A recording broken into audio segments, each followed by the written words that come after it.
ninakupenda. Unaitwa Jehova Jireh. Ulipofika kwa ibada, ulitaja haya majina ya Mungu mazuri. Tabiri waimbaji wa hapa wabadilishi. Wanapenda kuimba sana lakini kuomba sana sijawasikia. Ndio. Kama bila kaka. Punguza kiasi, kila kitu kiwe sawa. Ndio kwa lazima Mungu anashuka katikati ya sifa. Wanaweza kusikia. Sio unaingia kwa anga unamwambia Mungu unastahili kuabudiwa. Hiyo namba 3 ndio kanisa nyingi watu wengi wanaanza nayo. Wanajisahau wamepita huko barabarani. Kama juzi kule Mida. Watu wakiamka asubuhi Jumamosi wanapata jamaa wameuawa pale kwa huo msitu. Wewe unafikiri damu ya wale jamaa si bado inalia pale? Wewe umepita tu umetoka huko baba nakushukuru unasema ni asante. Umevuka damu za watu waliouawa jana usiku. Sio nitakasa mwili wako yanajisikia. Kumbe jamaa wametolewa kule Lungalunga wamekuja kuuliwa hapo Mida pale. Karibu ufike gate. Maji tatu. Kwa sawa tunatoka huko baba na kushukuru na sema ni asante. Jina lako hicho kinywa chenyewe kimesengenya. Naona yule mama nani? Tubu baba ninakuomba ukatakase kinywa changu, takasa midomo yangu, takasa ulimi wangu. Nakuomba Bwana ukanisamehe kwa zile dhambi nimetenda. Yaani tubu hata ikiwezekana. Gonga mguu wako chini kimwambia Mungu nisamehe unaweza kusikia. Tubu jitakase uwa. Kuna vitu vingi unaweza ukakosea kama Daudi. Hakuna mtu aliyekuwa mwenye dhambi kama Daudi. Lakini Daudi alimpendeza Mungu kwa ajili ya kutubu. Mchungaji mmoja hapo Mungu. Lakini yeye ana hii tabia ya usina, lakini anampendeza Mungu kwa kutubu. Mchungaji ni mnyenyekevu. Kwa kutubu ni kama Daudi. Lakini skati ikipita mbele yake hata sekretari wa Bwana. Lakini ikifika masaa kwenda mbele za Mungu, ule utajua mbinguni anaingia. Mungu anapenda. Wanachosikia. Wengine hata kama alitoka huko jana anapanguza mdomo anajikausha tubu. Wanachosikia. Amen.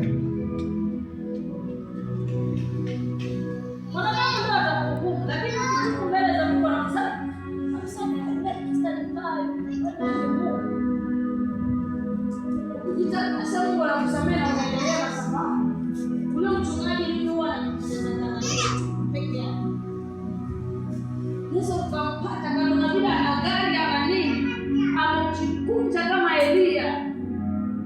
Biblia inasema Elia akamwita Mungu ni kwa ajili ya mvua, akajikunja. Kuna aina fulani alijikunja, sijui alilala. Yesu asifiwe. Tena soma hapo mahali. Unajua ni staili gani na alikuwa ameketi kwa ajili ya kuomba. Ushawahi keti design hiyo ni kwa ajili ya kuomba Mungu mpaka ukiamka umechoka. Na unaomba kumepita magoti hapo kuanzia saa 6. Ukisema amen ukiangalia.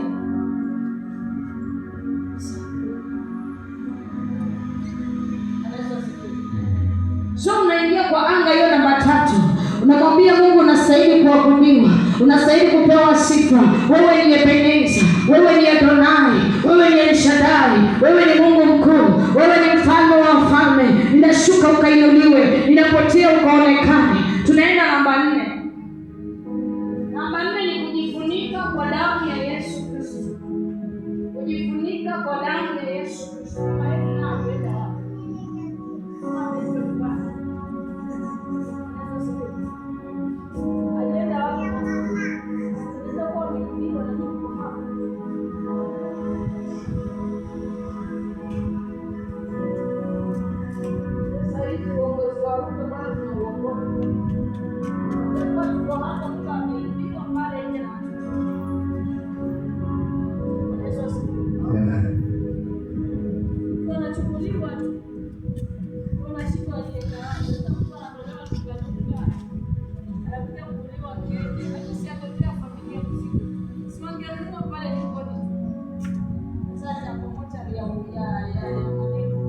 Sawa. Ukiitisha mchango wanatokeza.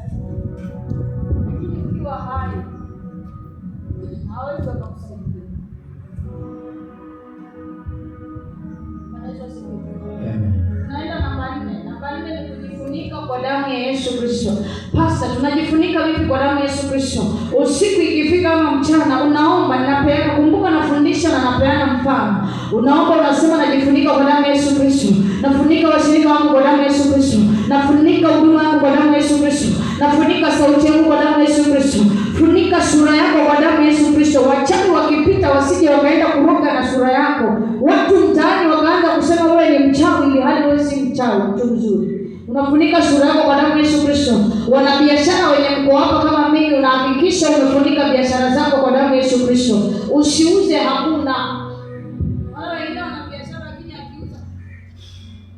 Amen. Umenielewa lakini? Amen. Sasa mimi hakisikia pesa yako inaenda wapi? Kama utoi kwa Mungu wako kule duniani wanakungoja, watakukulia. Yes. Inaitwa chuma ulete. Amen. Kama uleti Mungu, hapo mtaani atakununulia hata tomato ya teni. Hiyo teni itengeneza kwa kusini. Yes. Sasa siji zinaendanga wapi? Zinapeperushwa, maana hata Mungu anajua wewe ni mwizi. Leo pastor wa leo ametoka wapi? Ameleta manani. Na mwingine atakuja hapo tofauti. So unahakikisha namba 4 unafunika kila kitu chako kwa damu ya Yesu Kristo. Namba 5 ni mahitaji. Sema mahitaji. Hapo umefika mahali panasema utupe leo riziki yetu ya kila siku. Hapo unamwambia Mungu akupe. Labda uko hapa mtoto wako ni mgonjwa, unamwambia Mungu amponye mtoto wako. Hiyo ni mahitaji. Labda uko hapa unataka kusafiri Qatar, unamwambia Mungu ninaomba ukafungue safari yangu ya kwenda nje. Hiyo ni mahitaji. Labda uko hapa mzee anakusumbua, amepotelea kwa mpango wa kando, unamwambia Mungu mrudishe. Hiyo ni mahitaji. Lakini kabla aende kwa mpango wa kando, wewe unamtunzaje? Unaambiwa mume ni kichwa cha nyumba. Mbona hao walifanya kichwa? Sitaacha kama kule kwa baba akifika, wanafanyiwa vizuri. Wewe ukifika kule nyumbani ukasikia. Yes. Amen. Lakini mimi nishakuja. Nataka nikimaliza ibada nafanyia gari pale nilete. Kwa Yesu sifiwe. Lakini uzuri leo nimetumwa kwa ajili ya mtu mmoja. Yesu sifiwe. Tunaenda namba ngapi? Namba 6. Namba 6 ni kuvunja na kuharibu kazi ya mwovu shetani. Rudia, kuvunja na kuharibu kazi ya mwovu shetani. Hiyo ni mida ya saa 6 usiku, unaamka unaingia kwa anga. Unaanza kuvunja kila maroho yote maadui wamepanda kwa anga yako. Unaingia unavunja maroho za umaskini na ufukara. Unavunja maroho za kukataliwa. Ukivunja roho za kukataliwa unapanda roho ya kukubalika. Unatangaza ninavunja roho ya kuchukiwa na kukataliwa. Ninapoenda nitakubalika kama vile Esa alikubalika mbele za Asuero. Unavunja roho za ajali. Unapiga na maandiko kutoka Isaya 54:17. Hakuna silaha itakayotupa kinyume itakayofaulu. Unakataa spiriti za mauti na kifo. Unavunja kwa watoto wako, unavunja kwa washirika, unavunja kwa mume wako. Unakataa, unasema sitakufa, washirika watakufa, wataishi kutimiza makuu ya Bwana. Kubalika ya maombi. The best thing. Ni kama siku nyingine unakosea kuomba. Hiyo ni leakage. Pastor aliniambia tunaanza na kutubu. Namba 1 ni kutubu. Dawa ya kuomba katika siku ya leo. Tunaangalia namba 2. Tunashukuru Mungu. Baba katika jina la Yesu na kuendeleza. Namba 2 ni kusifu Mungu. Baba unastahili kuabudiwa, unastahili kupewa sifa. Wewe unapendeza wewe.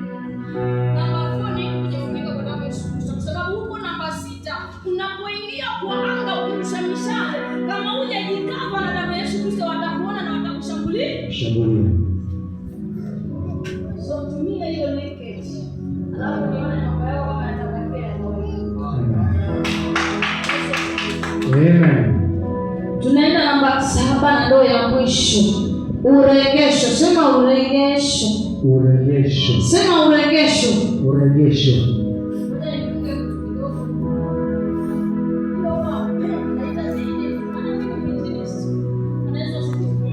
Hebu jiangalia kutoka kwa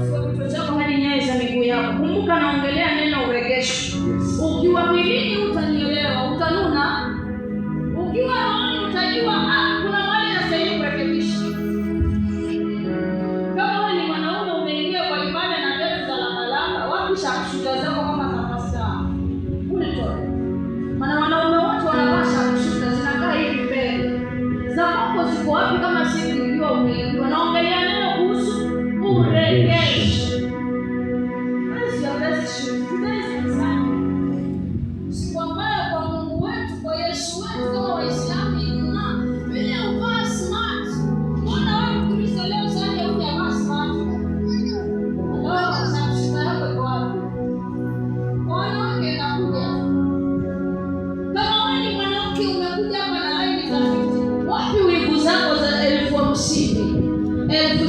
Siko wapi kama siku ikiwa umeibiwa?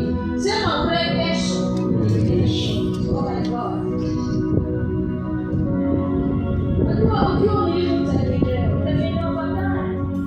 Kama ni mwanaume mbona umekuja kwa ibada na t-shirt? Na tunastahili kuvaa office wear kama huyu ndio. Tunaona amevaa office wear, tunaona. Sio yutaki. Amen.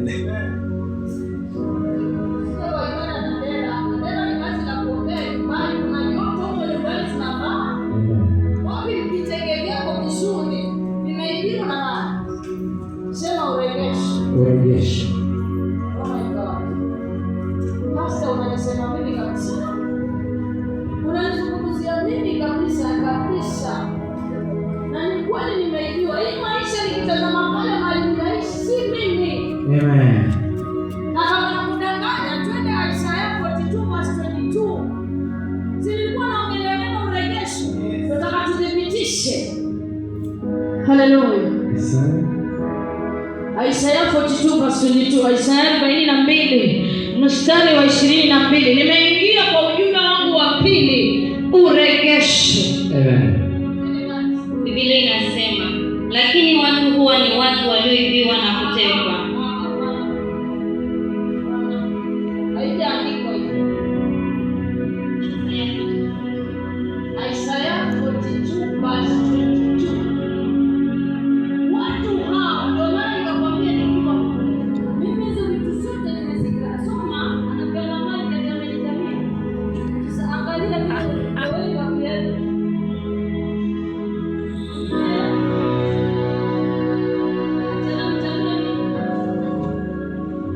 Unapenda maziwa mtaki nyama. Ndio maana nikaambiwa nimetumwa kwa ajili ya mtu mmoja.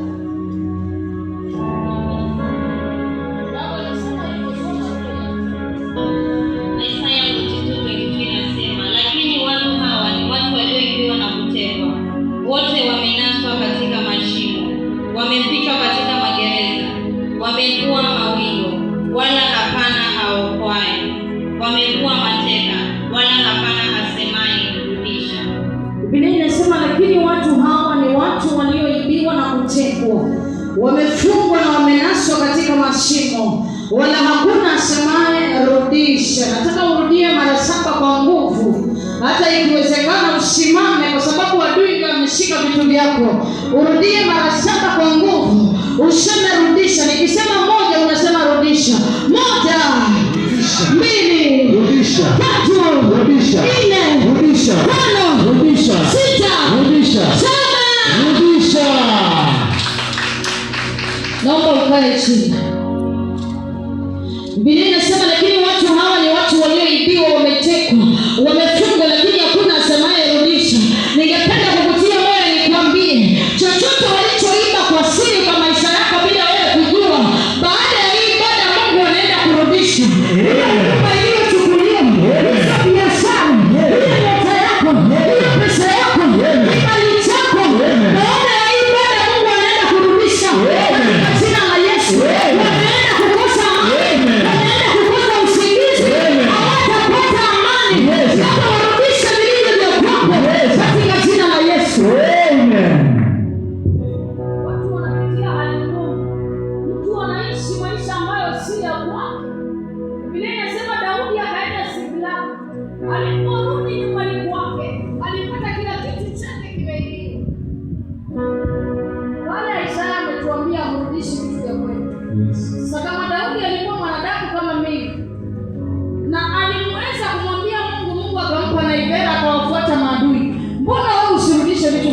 Kumbuka pale maombi yangu ya mwisho niliingia kurudisha vitu vyangu.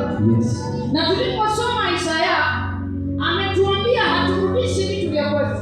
Bwana Yesu asifiwe. So inamaanisha watu wengi wameokoka wako makanisani lakini hawarudishi vilivyo vya kwao. Ndio maana mtu amesoma lakini ameibiwa nyota ya kwake.